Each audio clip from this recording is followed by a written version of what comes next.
కొంచెమే వెలిగించి అయ్యో చాలు ఈరోజు చిన్న వెలుగు వచ్చింది, ఈ వెలుగుతోనే నువ్వు ఉండవు దేవమ్మ, ఈ వెలుగుతోనే నువ్వు ఉండు సునీత, ఈ వెలుగుతోనే నువ్వు ఉండు సుజాత అని చెప్పే దేవుడు కాదు. మన దేవుడు ప్రేమాస్వరూపుడు.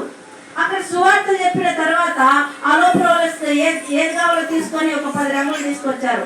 వాళ్ళు నాస్తూ నేను చెప్పేస్తున్న మంచి వాళ్ళు బ్రాహ్మణులు షాప్కి నేను ఆ షాప్కి వెళ్ళినప్పుడు నేను వాళ్ళు చెప్తున్న మాట అన్ని సంతోషంగా విన్నారు. సంతోషంగా విని ఇట్లా చేయాలి ఇట్లా చేయాలని చెప్తున్నప్పుడు విన్న తర్వాత నేను వాళ్ళకు కూడా సంతోషంగా పెట్టాలి. నేను కూడా డబ్బులు పోయినా పర్లేదు, స్వార్థ తిన్నారు కదా మంచిగా. ఎవరికి ఎప్పుడు దున్నని భూమిలోకి వెళ్ళి మనం దున్నాలి. ఏంటి దున్నడం అంటే సువార్త చెప్పడము.